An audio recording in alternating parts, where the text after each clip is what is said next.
காரூனின் அளவற்ற செல்வங்கள் இவை ஒரு கூட்டத்தாருக்கு பாரமாக இருந்தன. இது அல்லாவின் பெருங்கொடை என்று அவன் நம்பவில்லை. எனினும் அவனது முடிவு மிக கொடூரமானதாக இருந்தது. காரூன் பெருமிதத்துடன் உலா வந்தான்.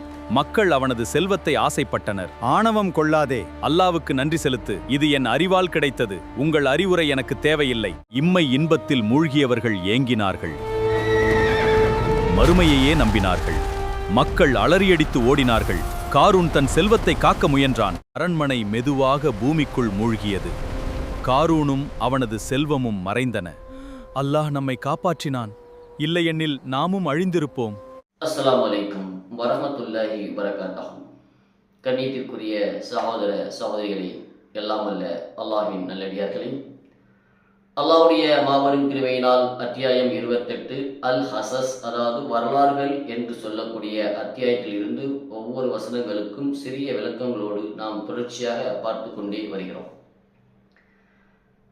அதில் இன்னைக்கு 76வது வசனத்திலிருந்து 82வது வசனங்கள் வரைக்கும் காரூனின் கதைகளை பற்றி அல்லாஹ் என்ன செய்கிறான், இந்த வசனங்களில் நமக்கு விவரமாக சொல்கிறான்.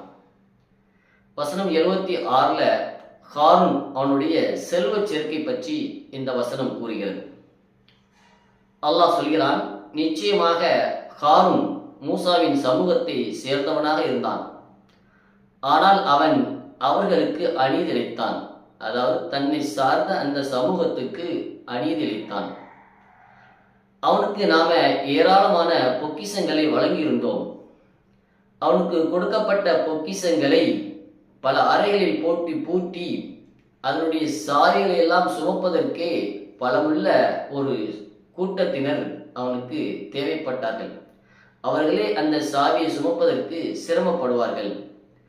அவனுடைய சமூகத்தினர் அவனிடத்தில் சொன்னார்கள், ஆணவம் கொண்டு மகிழாதே, நிச்சயமாக அல்லாஹ் ஆணவக்காரர்களை நேசிப்பதில்லை என்று என்ன செய்தார்கள், கூறினார்கள் என்பதாக இந்த வசனத்தில் அல்லாஹ் சொல்லி காட்டினான். அதாவது காரூன் பிரவுனுடைய ஆளாகவே மாறிவிட்டான். அவன் மூசா நபியினுடைய சமூகத்தை சேர்ந்தவனாக இருந்தாலும் அவன் முழுக்க முழுக்க கொடுங்கோலன் பிரவுனுடைய ஆளாகவே மாறி என்ன செய்தான் அப்படின்றால், தன்னுடைய சொந்த இஸ்ரேல் மக்களுக்கு எதிராகவே என்ன செய்தான், அவன் செயல்பட ஆரம்பித்து விட்டான். அவனுக்கு ஏராளமான செல்வங்களை அல்லாஹ் வழங்கியிருந்தான். அந்த செல்வங்களை எல்லாம் பூட்டி அதனுடைய சாவிகளை சுமப்பதற்கே அவனுக்கு ஒரு பெரிய பலசாலி பட்டமே தேவைப்பட்டது. அந்த அளவிற்கு அவனுக்கு அல்லாஹ் பெரும் செல்வங்களை வழங்கியிருந்தான். வசனம் 77ல் மக்களுக்கு காரூன் அளித்த பதிலை பற்றி அல்லாஹ் சொல்கிறான். நல்லவர்கள் எல்லோருமே அவனுக்கு அறிவுரை கூறினார்கள், உனக்கு இறைவன் தந்த இந்த செல்வத்தை என்ன செய், உனக்கு இறைவன் தந்த இந்த செல்வத்தை கொண்டு நீ உன்னுடைய மறுமை வாழ்வை தேடிக்கொள், உலக வாழ்விலும் உனக்குரிய பங்கை மறந்து விடாதே, அல்லாஹ் உனக்கு நன்மை செய்தது போல் நீயும் பிறருக்கு நன்மை செய்ய என்று நினைத்தார்கள். அந்த மக்கள் அந்த காரூனிடத்தில் சொன்னார்கள். அதற்கு அந்த காரூன் வசனம் 78ல் இவ்வாறு பதிலளித்தான் என்று அல்லாஹ் சொல்கிறான். அவன் கூறினான், இது எனக்குள்ள சுய அறிவின் காரணமாகத்தான் இந்த செல்வமெல்லாம் எனக்கு கொடுக்கப்பட்டுள்ளது என்று அவன் கூறினான். அதாவது அவன் தன் திறமையால் மட்டுமே இந்த செல்வத்தை சம்பாதித்ததாக என்ன செய்தான், அவன் எண்ணிக்கொண்டான். தன்னுடைய திறமையால், தன்னுடைய உழைப்பால், தன்னுடைய வாதத்தால் இது எல்லாமே எனக்கு கிடைத்தது என்று அவன் எண்ணிக்கொண்டான். ஆனால் அதையெல்லாம் தந்தவன் இறைவன் என்பதை என்ன செய்து விட்டான், அவன் மறந்து விட்டான். வசனம் 79 மற்றும் 80ல் உலக மனிதர்களுடைய பேராசையை குறித்து அல்லாஹ் சொல்கிறான். ஒரு நாள் இந்த காரூன் என்ன செய்கிறான், பெரும் ஆடம்பரத்தோடு தன்னுடைய செல்வ செருக்கை காமிப்பதற்காக தன் மக்கள் முன்னால், அந்த உலக மக்கள் முன்னால் என்ன செய்கிறான், உலா வருகிறான், நடைபயணமாக வருகிறான். இதை பார்த்த உலகத்தின் மீது ஆசை கொண்ட சில மனிதர்கள் என்ன செய்கிறார்கள் என்றால், காரூனுக்கு கொடுக்கப்பட்டது போல நமக்கும் கொடுக்கப்பட்டிருக்க கூடாதா, அவன் பெரும் பாக்கியசாலி என்று நினைக்கிறார்கள் சொல்கிறார்கள். இன்னைக்கு உலகத்துல நம்ம பார்க்கலாம், ஒரு பெரிய பணக்காரன் ஒரு ஆடம்பரமான காரிலேயோ அல்லது ஆடம்பரமான வாழ்க்கை வாழும்போதோ சாதாரணமாக இருக்கக்கூடிய பணத்தாசை பிடித்த மக்கள் சொல்வார்கள், அவனை போல நாமும் இருக்கக்கூடாதா, நமக்கு இந்த மாதிரி செல்வங்கள் கிடைத்திருந்தால் நாம் இவனை போல ஆடம்பரமாக வாழ்ந்திருக்கலாமே, சுகமாக வாழ்ந்திருக்கலாமே என்று செய்வார்கள், அவர்கள் எண்ணிக்கொள்வார்கள். நாமும் சில நேரங்களில் அப்படி எண்ணக்கூடியவர்களாகத்தான் இருக்கின்றோம். ஆனால் மறுமை மீது நம்பிக்கை கொண்ட அறிஞர்கள் என்ன செய்கிறார்களோ, அல்லாஹ் வழங்கக்கூடிய கூலியே மிக சிறந்தது என்று நினைக்கிறார்கள். அவர்களுக்கு புரிய வைக்கிறார். அந்த மக்களுக்கு, பேராசைப்படக்கூடிய அந்த மக்களுக்கு அல்லாஹ் வழங்கக்கூடிய கூலிதான் மிகச் சிறந்தது, இதெல்லாம் சிறந்ததல்ல, இதெல்லாம் நமக்கு ஒரு சோதனை என்பதை போல அவர்களுக்கு அறிவுரை வழங்குகிறார்கள், அவர்களுக்கு புரிய வைக்கிறார்கள். வசனம் 81 மற்றும் 82ல இறுதி தீர்ப்பு பற்றி அல்லாஹ் சொல்கிறான். அதாவது காரூனுடைய அழிவை பற்றி. காரூனின் ஆணவம் எல்லைகளை தாண்டிய போது இறைவனுடைய தண்டனை அவனுக்கு வருகிறது. ஆகவே அவனையும் அவனுடைய மாளிகையையும் பூமியினுள் மூழ்கடித்தோம். அல்லாஹ்வை அன்றி அவனுக்கு உதவி செய்யக்கூடிய ஒரு கூட்டமும் இருக்கவில்லை. மேலும் அவன் தன்னை தானே காப்பாற்றிக் கொள்பவனாகவும் இல்லை என்று என்ன செய்கிறான், அல்லாஹ் சொல்கிறான்.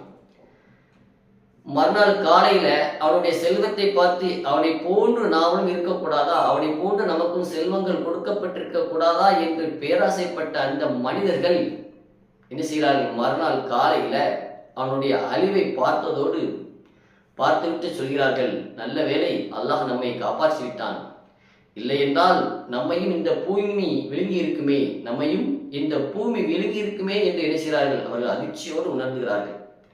செல்வம் என்பது ஒரு சோதனை என்பதை அப்போது அவர்கள் உணர்ந்து கொள்கிறார்கள்.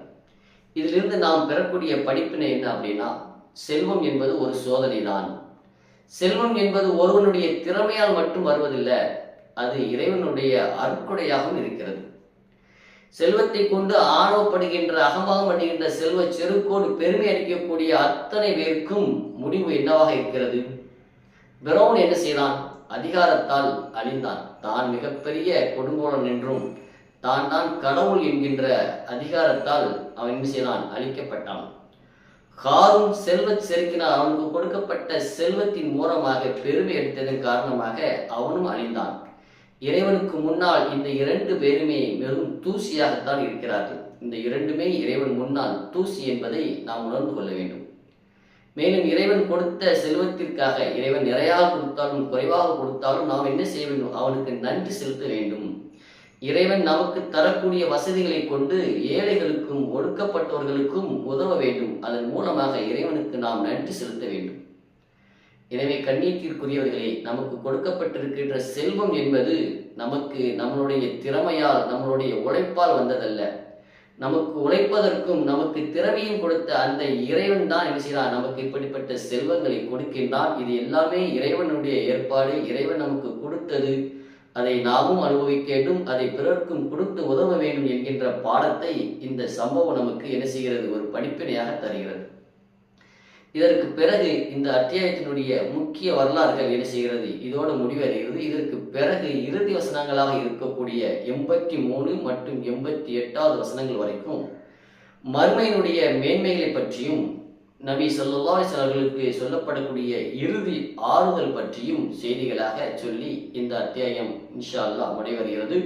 அதை பற்றி நாம தொடர்ச்சியாக பார்க்கலாம். அதுவரைக்கும் நம்மளோடு இணைந்திருங்கள், பிறர்க்கும் பகிர்ந்து பயனடைந்து கொள்ளுங்கள். நன்மையான காரியங்களில் அல்லாஹ் நம் அனைவரையும் ஒன்று சேர்த்து வைப்பானாக. அஸ்ஸலாமு அலைக்கும் வரஹ்மத்துல்லாஹி வபரகாத்துஹு.